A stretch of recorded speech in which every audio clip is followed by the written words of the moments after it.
Bem, meus irmãos, hoje teremos 3 textos base. Não se assustem, não se preocupem. Abram ali primeiramente em Atos 18, versos de 1 ao 3.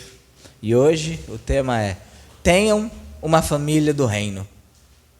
Uma família que é disposta para o reino de Deus.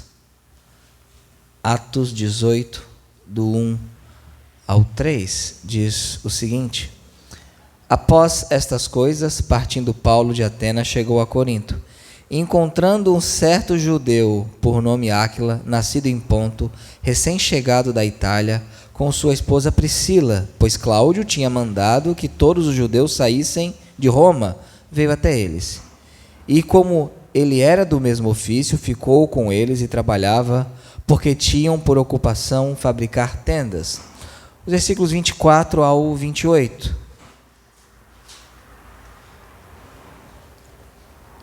E veio a Éfeso um certo judeu chamado Apolo, nascido em Alexandria, homem eloquente e poderoso nas Escrituras. Este homem era instruído no caminho do Senhor e fervoroso do Espírito. Ele falava e ensinava diligentemente as coisas do Senhor, conhecendo somente o batismo de João.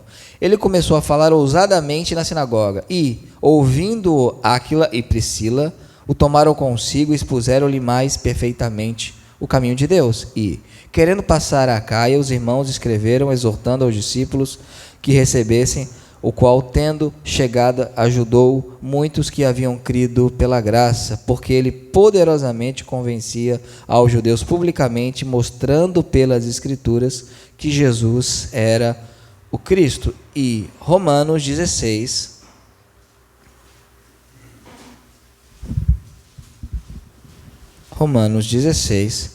versículos 3 ao 5, diz o seguinte: saudai a Priscila e a Áquila, meus colaboradores em Jesus Cristo, os quais pela minha vida expuseram seus próprios pescoços, o que não só eu lhes agradeço, mas também todas as igrejas dos gentios. Saudai também a igreja que está em sua casa. Vamos orar. Senhor Deus e Pai, nós te louvamos pela tua graça, pelo teu amor, pela tua misericórdia, e porque temos a oportunidade de aprender, Deus, com a vida deste casal, Pai, que tanto nos ensina, Senhor, que sempre, Pai, é visto nas Escrituras como uma família produtiva, Senhor, ao teu reino, Pai. Nos ajude, Deus, a sermos famílias que assim sejam, Senhor, que possamos colocar o teu reino como prioridade, Pai. Que o Senhor capacite, Deus, a nossa vida, Pai, capacite os pais, as mães, as futuras mães, Senhor, os seus esposos, Senhor, para que tenhamos, Deus, uma igreja onde a família, o alicerce base, seja uma família voltada para a tua glória, Senhor. Porque dele, por ele, para ele, inclusive a nossa família é para ti, Senhor. Todas as coisas são para ti. Também oro por mim, Deus, pedindo, Senhor, que tudo que eu falar esta noite seja extraído do teu texto sagrado. Que eu oro agradecido em nome de Jesus. Amém. Podemos assentar.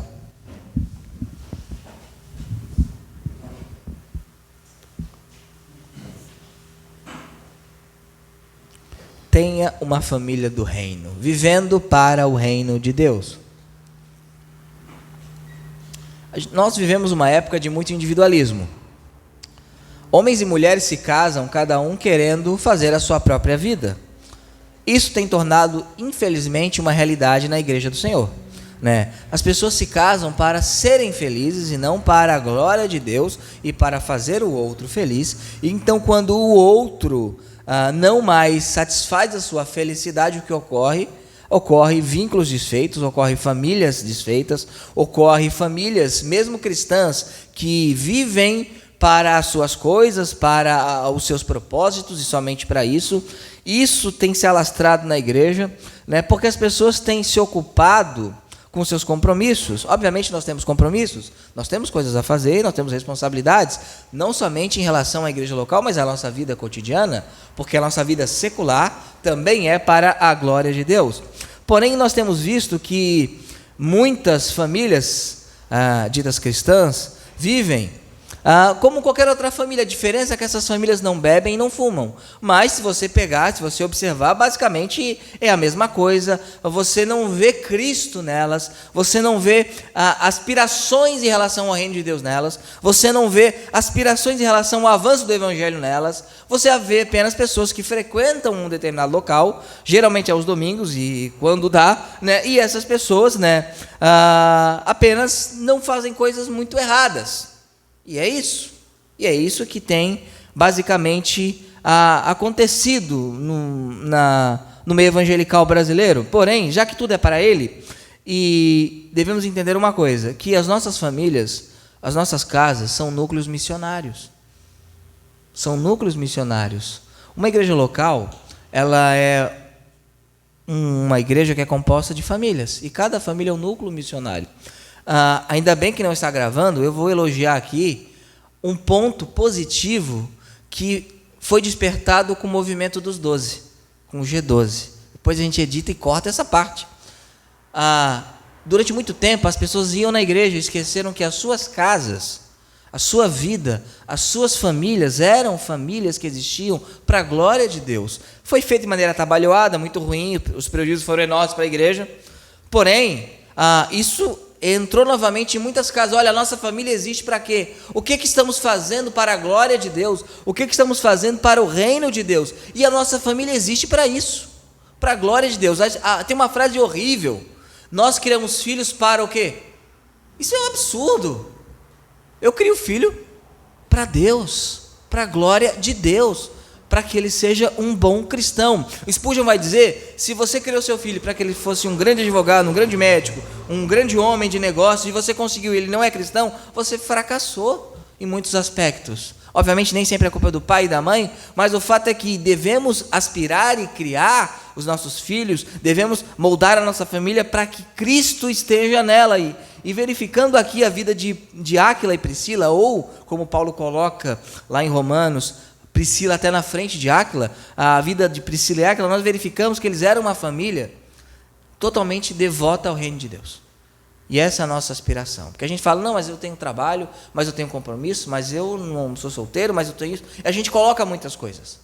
Então, nada melhor do que, ao invés de pegar Paulo, mas Paulo estava lá sozinho, não tinha ninguém, podia fazer. Então, vamos pegar uma família, um casal, com compromissos, com boletos romanos para pagar. Eu estou sendo anacrônico, obviamente. E a gente vai verificar alguma coisa aqui nesse texto. Primeiro, uma família do reino usa suas posses para o reino. Uma família do reino usa o seu tempo para o reino. Uma família do reino usa a sua casa para o reino. É isso que uma família devotada ao reino de Deus faz. Então, primeiro ponto: uma família do reino usa suas posses para o reino. Ali, voltando para Atos capítulo 18, versos de 1 ao 3. Porque uma família do reino está disposta a perder a sua casa por Jesus. Versículo 2. Paulo foi para Corinto, né? E encontrando um certo judeu por nome Áquila, nascido em Ponto, recém-chegado da Itália, com sua esposa Priscila, pois Cláudio tinha mandado que todos os judeus saíssem de Roma. Eles tinham uma casa onde? Em Roma. Quem era Cláudio? Era o imperador. E o imperador deu uma ordem: eu não quero mais judeus aqui. Eu não quero mais judeus aqui. Isso foi por volta da década de 40 do primeiro século. No ano 49, o imperador Cláudio baixou um decreto expulsando todos os judeus de Roma. Aqui o seu Tônio, na vida dos 12 Césares, fala na sua biografia que, como os judeus estavam constantemente causando distúrbios por instigação de Cresto, ele, Cláudio, os expulsou de Roma. É comumente aceito aqui entre os historiadores que Cresto é uma corruptela, uma citação errônea do nome Cristo. Então, o que pode ter acontecido? Os judeus de Roma estavam perseguindo os cristãos por causa de Cresto. Então, Cláudio não queria saber dessa briga, não tinha nada a ver com ele, que ele falou: saia todo mundo daqui. Eu quero que os judeus vão todos embora. E sabe o que ocorreu com Priscila e Áquila? Eles tiveram que ir embora. Agora, eles tinham uma casa onde? Em Roma. Era muito simples: olha, a gente não tem nada a ver com isso, né? A gente é romano, deixa eu aqui acender o incenso para César, eu não tenho nada a ver com isso, deixa eu ver a minha vida aqui. O que aconteceu com eles? Eles perderam a sua moradia por causa do nome do Senhor. Eles perderam.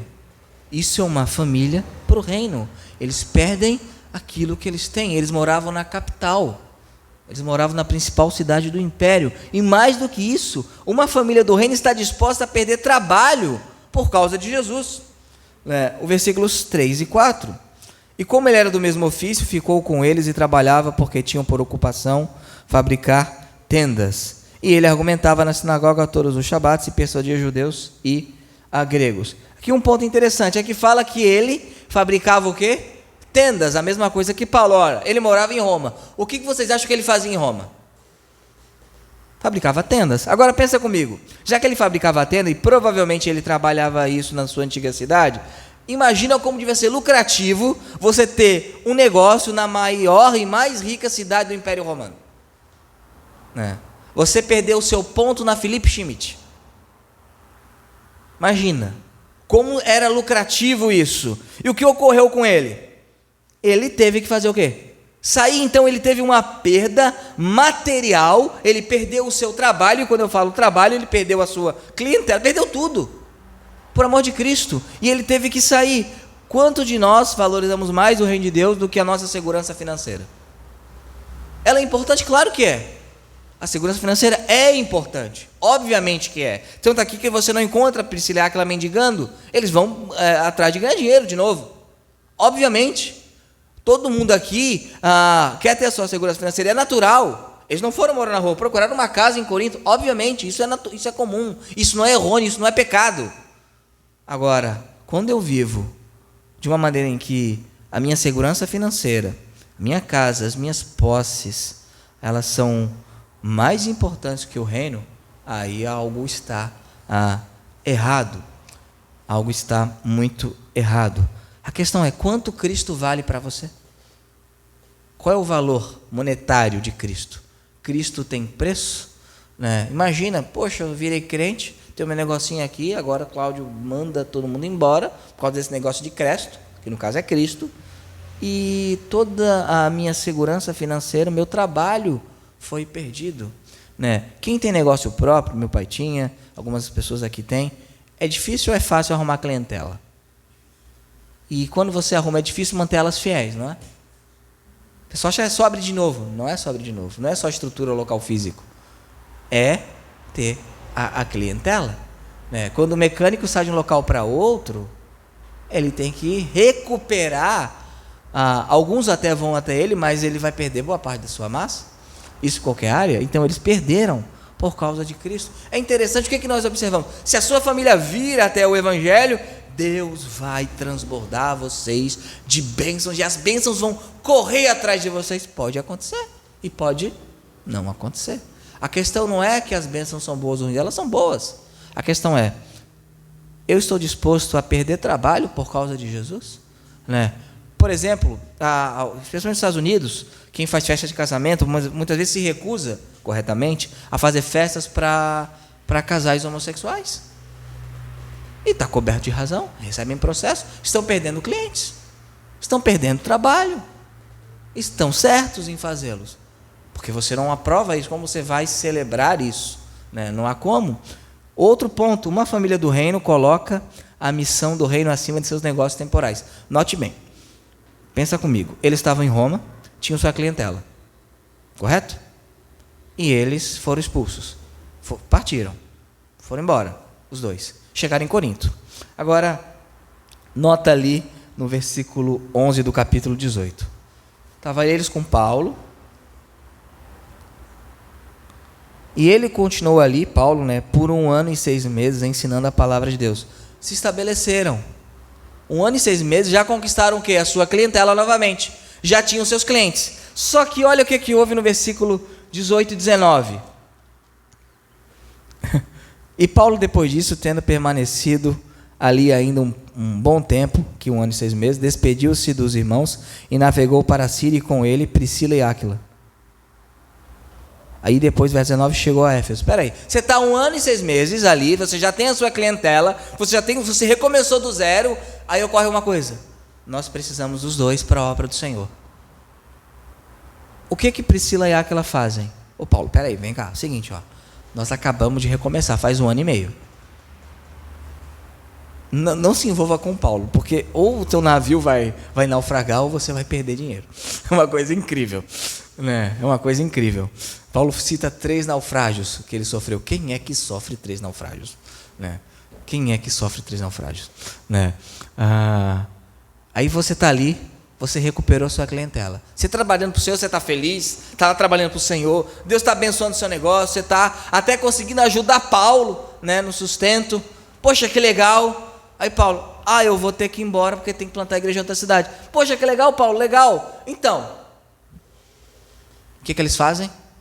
Vamos botar aqui contra a nossa segurança financeira, porque a gente precisa. Claro, isso não é para todo mundo, não é para sair daqui cidade em cidade. Foi o chamado de Deus para eles. Mas devemos aplicar isso nas nossas vidas. Foi o chamado de Deus para eles. A pessoa fala, pastor, mas tem que dar 10%. O que Priscila e Áquila deram? Só 10%? Tudo é dele. Tudo é dele. Tudo é dele. Tudo é dele. Tudo é dele. E você nota aqui que esta família do reino, durante esse tempo, conquistou sua clientela, só que agora Deus chamava eles para outra cidade. O que é que eles fizeram? Eles obedeceram o chamado do Senhor. Nesse ponto aqui, a gente só vê eles tendo prejuízo. Mas eu tenho certeza que o galardão deles foi muito maior do que esse ouro que perece, né? Esse ouro que é corrompido. Note que quando a gente geralmente vai falar pregação de família, a gente vê como vai acertar a sua família para ela ser perfeitinha, comercial de margarina. Que não vai acontecer. A família existe para a glória de Deus. Deus criou a primeira família no Éden. E Ele cria essa família para a glória dEle, porque ela foi criada à sua imagem, conforme a sua semelhança. As nossas famílias, a sua família, a minha família, existem para a glória de Deus. Não é sempre que vamos perder financeiramente, trabalho, negócios temporais, mas pode acontecer. Eu já perdi. Muitos aqui já perderam. Pode acontecer. E se acontecer, louvado seja Deus. Agora, qual tem sido a nossa prioridade? Bens materiais ou o reino de Deus? Note as palavras de Jesus em Marcos 10, 28 ao 30. Eu acho muito tocante a história de Priscila e Áquila. A gente acha que essas 3, 4 linhas da Bíblia não nos ensinam nada, o nome apareceu ali 2, 3 vezes. Se você parar, pensar e refletir o que eles fizeram para o Senhor, você vai ver que eles fizeram coisas maravilhosas para o Senhor, que nós deveríamos aprender. Ali em Marcos 10, 28 ao 30, vamos abrir, diz o seguinte: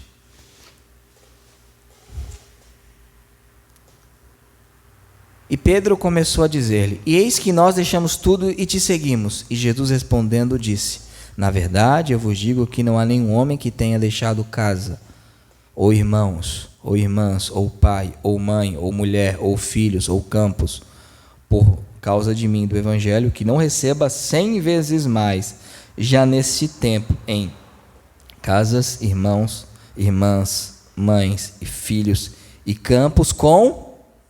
o pessoal sempre pula essa parte. Perseguições, e no mundo vindouro, a vida eterna. Então quer dizer que eu vou receber 100 vezes... Não, então eu vou doar minha casa para a igreja e vou receber 100 casas. Não, isso aí é um negócio imobiliário. Né? Eu faria imediatamente agora que eu ia abrir uma franquia de kitnet. Né? Está dizendo o seguinte, olha, às vezes você perde. Quantas pessoas, irmãos, foram expulsos dos seus lares pela fé em Jesus? E eles são acolhidos e recebem novas famílias no Senhor. É isso que o Senhor está dizendo. Não tem nada a ver com uma transação bancária com Deus. Fala, você perdeu a sua casa, você perde a sua família às vezes por causa do Evangelho. Aqui não é tão comum, mas é muito comum em outros locais. E há um tempo atrás, se converter, sendo o primeiro de uma família de católico, era um problemão. Eu sei de experiência própria, era um problemão. Era terrível. Você era vilipendiado. Mas aqui era moral, verbal. Mas em outros lugares as pessoas apanham e perdem suas casas, seus campos, perdem as suas propriedades, mas recebem 100 vezes mais aqui, porque tem uma família muito maior, a família da fé. E no mundo vindouro, o que elas recebem? Isso é investimento. É isso que uma família do reino tem em seus olhos. Como eu estou investindo para a vida eterna? A vida aqui não é pecaminosa e ruim. Isso é gnosticismo. A vida material, ela é uma dádiva de Deus. Salomão fala isso em Eclesiastes, para você gozar dos teus bens. Isso não é pecado. Agora, gozar dos teus bens não é servir aos teus bens. São coisas distintas. Nós devemos crer no Evangelho e nos arrepender dos nossos pecados, e isso tem como evidência que nós não mais colocamos as nossas coisas como as coisas mais importantes do mundo. O Evangelho é a coisa mais importante do mundo. Se o Senhor nos chamar, nós iremos. O Fernando Brandão, se não me engano, presidente da Junta de Missões Nacionais, ele tinha um emprego, se não me engano, na Petrobras ou outra multinacional. Você acha que ele está ganhando mais? Claro que não. Ele foi coordenar missões nacionais. Coordenar missões nacionais. E assim o Senhor nos chama, e às vezes é necessário abrir mão de coisas, né? Então, o primeiro ponto, uma família do reino, ela usa suas posses para o reino. Uma família do reino, a segunda verdade que nós aprendemos com Priscila e Áquila, ela usa o seu tempo. Porque tem gente que é assim, não, eu já dei minhas posses, agora não quero perder tempo com as atividades do reino. Já paguei a mensalidade do clube, e agora vocês trabalhem. Isso não é o que a gente vê nas Escrituras. Ali no versículo 24 ao 28 do capítulo 18 de Atos, veremos que eles vão utilizar do seu tempo, né? Todos nós reclamamos de tempo, nós falamos que não temos tempo para isso, para aquilo, falta tempo, e muitas vezes nos esquivamos de um maior envolvimento com o reino de Deus porque falamos que nós não temos tempo. Nós trabalhamos, nós temos atividades, nós temos ocupações. Priscila e Áquila, a gente vê que eles eram empresários, tinham muito trabalho, e eles tinham que calcular a questão financeira do seu trabalho, eles tinham que calcular comprar do fornecedor, tinham que fazer as entregas e tinham que trabalhar com a mão. É o que eles faziam, né? É o que eles faziam. Então, eles tinham muita ocupação, mas no seu tempo de não trabalho, seu tempo livre, eles tinham um tempo dedicado ao Senhor, um tempo para o Senhor, porque uma família do reino usa seu tempo para discipular irmãos que sabem menos que eles. Versículo 26 diz o seguinte: e ele começou a falar ousadamente na sinagoga, e ouvindo Áquila e Priscila, o tomaram consigo e expuseram-lhe mais perfeitamente o caminho de Deus. Se fosse hoje, aí eles ouviram falar na sinagoga e chamaram Paulo para que Paulo então expusesse melhor o caminho de Deus. Eu não estou dizendo que não há oficiais na igreja para o discipulado, estou dizendo o seguinte, que você deve aproveitar as oportunidades que Deus te dá, que às vezes não chega nos oficiais da igreja, para ensinar com mais exatidão o caminho do Senhor. Você deve usar o seu tempo para discipular pessoas que não sabem tanto quanto você. Mas eu não sei nada, faço igual cego. Eu era cego, agora eu vejo. Não sei, mas Deus me curou, Deus me salvou. Priscila e Áquila, eles entendiam uma coisa, olha, Deus colocou Apolo em nossas mãos. Nós vamos, então, explicar um pouquinho melhor para Apolo daquilo que sabemos. Eles usavam o seu tempo. Eles eram ocupados ou desocupados? Ocupados. Qual é a frase comum na Bíblia? Deus é contigo, varão vagabundo, ou Deus é contigo, varão valoroso? Valoroso é porque trabalha. Quando Gideão é chamado, o que Gideão estava fazendo? Estava trabalhando. Nós temos tempo. Eu falo, todo mundo tem tempo para aquilo que é importante. A prova disso são as dores de barriga. Se você tem dor de barriga, você arranja tempo, porque é muito importante que você resolva esse problema. Nós temos tempo. Às vezes tem dias que, por uma eventualidade, obviamente, não seremos legalistas, farisaicos, mas no geral, nós temos. E aqui eles usaram o seu tempo para ajudar outros irmãos. É que aconteceu uma coisa, nossa herança romanista, né? Criou-se uma doutrina do clero e do povo. O clero mexe nos sacramentos de maneira mágica, o clero fala a liturgia, o povo senta, escuta, vá para casa. Na Bíblia, quem é sacerdote na Bíblia? Todos. Sacerdócio universal de todos os crentes. Todos nós temos o dever de anunciar o reino de Deus. Por isso fala, ide por todo mundo, pregar o evangelho a toda criatura, fazei discípulos de todas as nações. É para mim, é para você, é para todo mundo, né? Se você pegar aqui, a minoria das pessoas aqui foi convertida inicialmente, ou evangelizada inicialmente por um pastor. Foi por um leigo. O cristianismo cresce assim. Cresce assim. né, desta maneira. Então, uma família do reino usa seu tempo para discipular os irmãos que sabem menos. E esta família do reino, olha que interessante. Eles estavam aonde ali no verso 26? Na sinagoga. Nota uma coisa interessante.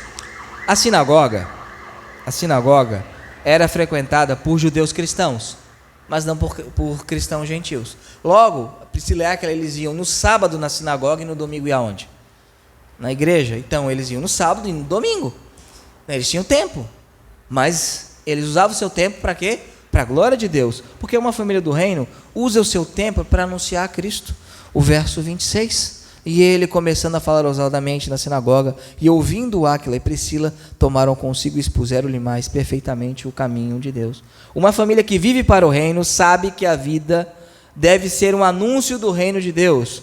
Notemos aqui que eles não ficaram tímidos em anunciar o reino de Deus, mostrar o caminho, mostrar que Jesus é o caminho. Eles anunciaram a Apolo a obra de Deus e lapidaram a Apolo. Abram ali em João 4, capítulo 34 ao 35. Que nós possamos ser uma família como Priscila e Áquila. Não tem mistério, não tem fórmula mágica, é disposição. O que eu posso ser útil ao Senhor? Como eu posso ser útil ao teu reino? Eis-me aqui, envia-me outro. Não, envia-me a mim. É isso. O cristianismo, a fé cristã histórica, ela não é um clube, ela não é um local em que alguns fazem, outros avaliam o serviço feito. O nome disso é teatro, né? Tem aquela frase, né, que 10% da igreja trabalha, os outros 90% reclamam dos 10% que trabalham. Isso não pode acontecer, e graças a Deus isso não tem acontecido aqui, né? Mas o fato é que eu não estou dizendo que todo mundo vai pregar. Se todo mundo pregar, ninguém escuta, né? Nem todo mundo vai cantar, mas todo mundo tem a oportunidade de ser útil no reino de Deus. Todo mundo tem a oportunidade de ser útil no reino de Deus. Ali em João 4, 34 ao 35 diz o seguinte: Jesus disse-lhes: o meu alimento é fazer a vontade daquele que me enviou e completar a sua obra. Não dizeis vós, ainda há 4 meses, então virá a colheita? Eis que eu vos digo, levantai os vossos olhos e vede os campos, porque eles já estão brancos para a colheita. Levantai os vossos olhos. Que nossas famílias levantem os olhos e vejam a colheita, porque ela já está branca. O que nós precisamos é de disposição. Casa onde habita uma família cristã é um núcleo missionário. E aqui é prova disso. Quanto tempo ficou um trabalho aqui, meio que até esquecido pela própria denominação, né? De teimosia. Um núcleo missionário que depois se transforma numa igreja local. E por que não no futuro, uma igreja que planta outras igrejas, que plantem outras igrejas, e assim a tocha da fé cristã vai sendo passada, e vai sendo passada, vai sendo passada. Sabe quem eram os maiores missionários cristãos dos séculos 2 e 3? O pessoal acha que é Tertuliano, não é nada disso, não. Eram os fazedores de tendas, eram os escravos, eram os soldados romanos. Como é que o cristianismo chegou tão longe muitas vezes? O soldado romano era enviado para lá longe, o quartel do exército, né? Enviado para lá longe. E ele levava o quê? Levava Cristo. Quando o catolicismo romano chega na Inglaterra, se não me engano, século 5 ou 6, sabe o que eles encontram? Crentes. A igreja de Roma encontra crentes. Como é que chegou? Por pessoas simples, né? Tem a história de São Patrício, que ele é vendido como escravo, né? Depois é liberto e volta para pregar ao povo que o escravizou. Pessoas simples, pessoas crentes. E assim que o cristianismo vai crescendo como um pequeno grão de quê? Que é a menor de todas as sementes e se torna a maior de todas as árvores. Então cada família é um núcleo missionário. Que nós então venhamos a querer comer a comida do Pai, fazer a obra do Pai, e que nós venhamos a levantar os olhos. É um exercício que nós devemos fazer. O Senhor não vai levantar nossos olhos. Quem deve levantar os nossos olhos? É uma ordem aqui: levantai vossos olhos. E levantemos os nossos olhos e vejamos os campos, e que então que possamos colher. Priscila e Áquila, uma família que muitas vezes a gente basicamente não não dá bola ali, legal, amigo de Paulo. Eles tinham um trabalho impressionante e eles eram ocupados. Eles eram pessoas que tinham seus afazeres. Eles eram pessoas que perderam tudo, a sua clientela, no mínimo 2 vezes, isso que a gente sabe. E às vezes que a Bíblia não relata que eles tiveram que se mudar atendendo o chamado do Senhor e perderam de novo. Porque eles entendem uma coisa: eu não sou um fazedor de tendas, eu sou um cristão que faz tendas para o trabalho do reino. Né? A nossa identidade não é ser médico, advogado, engenheiro, enfermeiro, professor. Somos cristãos que usamos dos recursos que temos para a glória de Deus.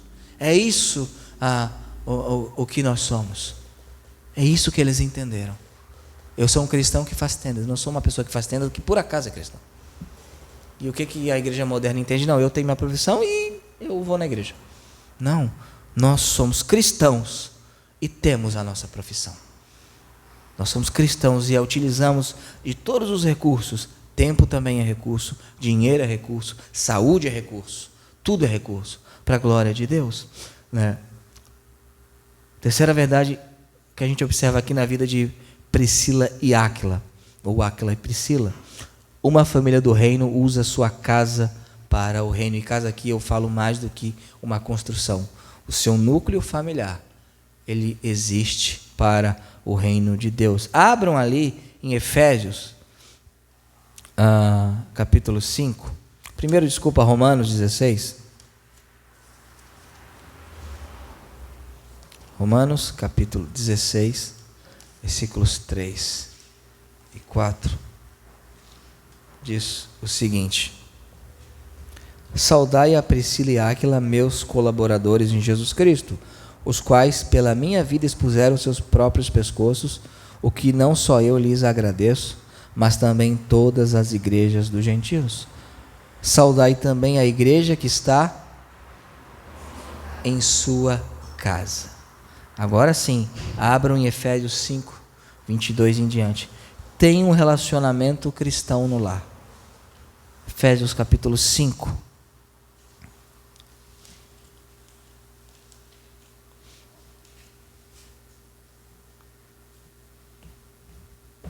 Começa com a ordem de Paulo aqui: esposa, sujeitai-vos a vosso marido como ao Senhor.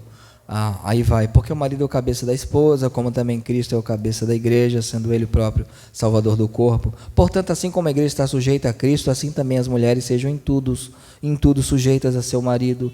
Maridos, amem as suas esposas, assim como também Cristo amou a igreja e a si mesmo se entregou por ela, para santificar, purificando-a com a lavagem da água pela palavra, para apresentar a si mesmo a igreja gloriosa, sem mácula ou ruga, ou coisa semelhante, mas santa e irrepreensível. Assim devem os maridos amar a sua própria esposa como o seu próprio corpo. Quem ama a sua esposa, ama-se a si mesmo, porque nenhum homem detestou a sua própria carne, antes a alimenta e sustenta, como também o Senhor a igreja, porque somos membros do seu corpo, da sua carne e dos seus ossos. Por isso o homem deixará seu pai e a sua mãe unirá a sua esposa, e os dois serão uma só carne. Este é um grande mistério. Digo, porém, a respeito de Cristo e da igreja. Assim também vós, cada um em particular, ame a sua própria esposa como a si mesmo, e a esposa reverencie o seu marido. Aí no versículo 1 do capítulo 6, filhos, obedecei vossos pais no Senhor, porque isso é justo. Honra teu pai e a tua mãe, que é o primeiro mandamento com promessa, para que te vá bem e vivas muito tempo sobre a terra. E vós, pais, não provoqueis a ira a vossos filhos, mas criai-os na disciplina e admoestação do Senhor. Tem aqui um texto muito grande, não dá para expô-lo agora. O pessoal fala o seguinte, usando o verso 21, sujeitai-vos uns aos outros no temor do Senhor. Então aqui não é para ter sujeição, porque cada um sujeita a si mesmo. Então o pai se sujeita ao filho? Não, né? Como é que cada um sujeita uns aos outros? Obedecendo o mandamento embaixo. O marido ama a esposa da maneira que Cristo ama, sacrificial, né? Sacrificial. E é um desafio gigantesco. Por quê? Porque Cristo é perfeito e ama uma igreja imperfeita. O marido imperfeito tem que amar como Cristo uma esposa imperfeita. É muito complicado, mas é um mandamento e devemos aspirar a fazê-lo. Da mesma maneira, a esposa tem que ser sujeita ao marido em tudo. Quando fala em tudo, é em tudo mesmo, desde que não seja contrário às escrituras, seja contrário à lei do país ao qual o marido deve ser submetido, ou que faça mal, ou seja, a vexatória à esposa, e os filhos têm que obedecer aos pais. Isso é uma família regulada pelas Escrituras. Por que eu estou dizendo isso? Porque para que a gente seja uma bênção, em casa tem que estar uma bênção. Em casa tem que ser uma bênção. Eu já vou depois entrar na questão daqueles que não têm o marido ou a esposa crente, não se preocupem. Então, para que nós venhamos a usar o nosso lar para o reino, primeiro é preciso que ele esteja ajustado, como era ajustado a casa de Priscila e Áquila. Era necessário para que a nossa vida seja uma expressão da glória de Deus. Também é necessário unidade de propósito familiar. O verso 3 e 4. Saudai a Priscila e Áquila, meus colaboradores em Jesus Cristo, os quais pela minha vida expuseram seus próprios pescoços.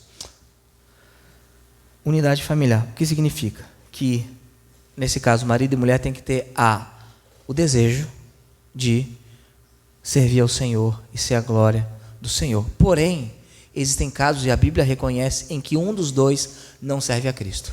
O que fazer nesse caso? Como resolver essa situação? Então, será que quando um marido ou uma esposa de um crente não serve ao Senhor, então o crente não deve ter a sua família para a glória de Deus? Não, de maneira alguma. Ele deve ter e deve se esforçar até mais para que tenha. Como resolver isso então? Caso um dos cônjuges seja descrente, o cônjuge cristão tem a função santificadora no lar. Abram ali em 1 Coríntios 7,14.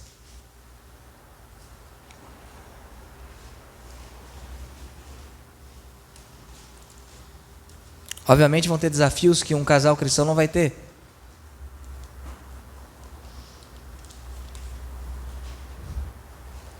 Primeira Coríntios 7,14 diz o seguinte. Aqui Paulo está exortando aos crentes que não abandonem seus maridos, as crentes não abandonem seus maridos descrentes, e os crentes que não abandonem as suas esposas descrentes. É uma exortação de Paulo, não façam isso. Ao contrário do que algumas seitas propõem, quando você tem um marido que não é da seita, a orientação bíblica é que você casou, você se converteu, o seu marido não é crente, não separe dele, é uma coisa óbvia, né? Mas ele fala o seguinte: porque o marido descrente é santificado pela esposa, e a esposa descrente é santificada pelo marido. Do contrário, vossos filhos seriam impuros, mas agora são santos. O que ele está dizendo aqui? Olha, o agente santificador num lar onde um ou outro não é cristão é o cristão. Significa que o seu porte, as suas orações, a sua vida vai santificar o lar. Isso é muito verdadeiro. Quando um dos dois é crente, o outro vai ter um tato para não fazer coisas que ele sabe que o seu cônjuge entende como pecado.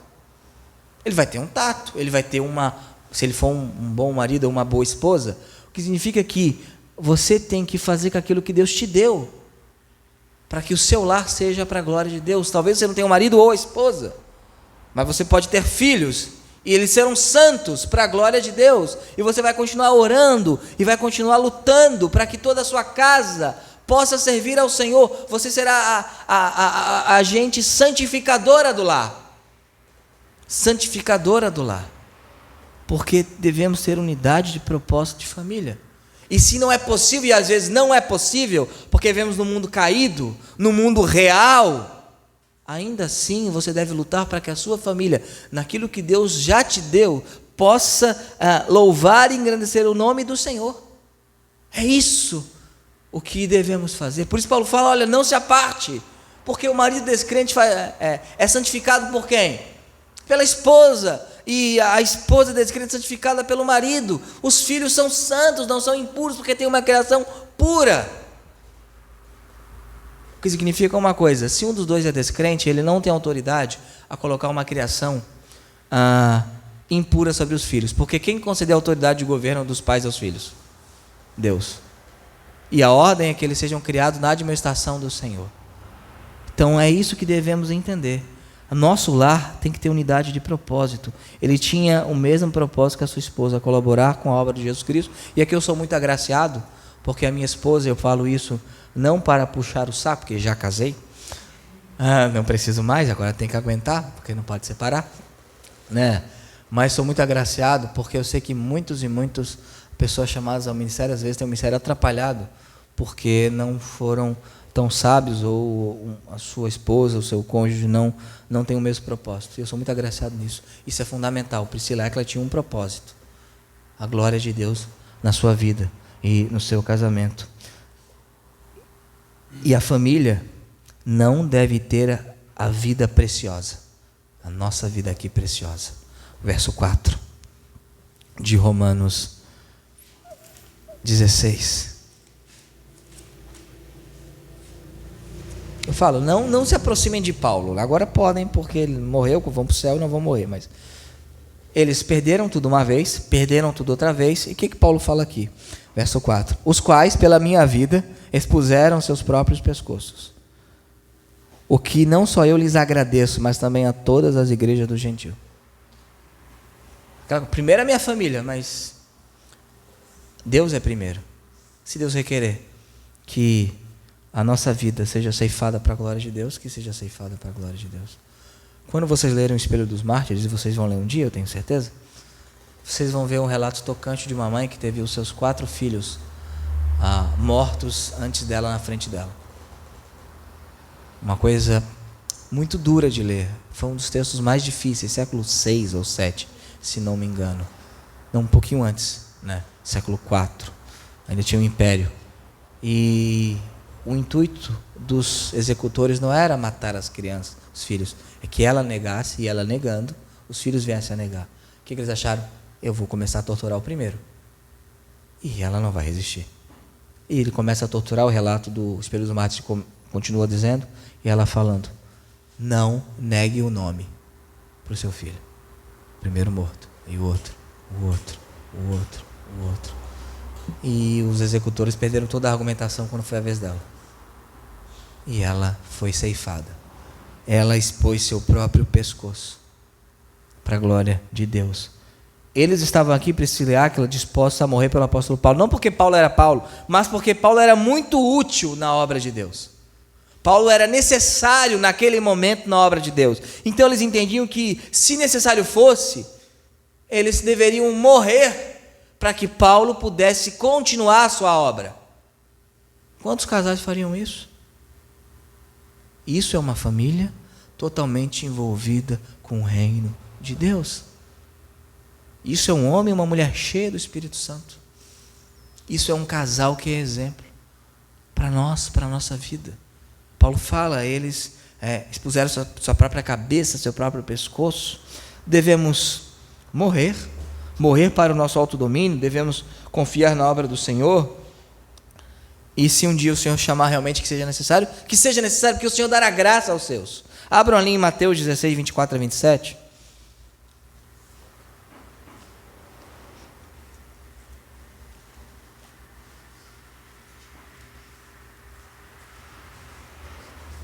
Mateus 16, versículos 24 ao 27.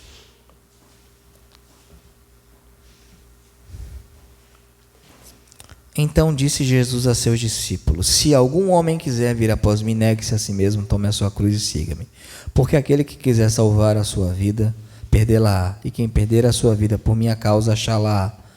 Pois que vantagem tem o homem em ganhar o mundo inteiro e perder sua própria alma? Ou que dará o homem em troca da sua alma? Porque o Filho do Homem virá na glória de seu Pai com seus anjos, e então recompensará a cada um segundo suas obras.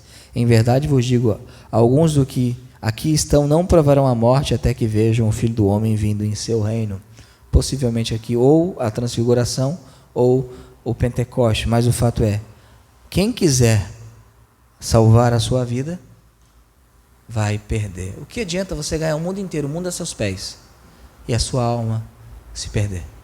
O que adianta a tua família ter um conforto, ter viagens? O que adianta conhecer Israel e não conhecer o Deus de Israel?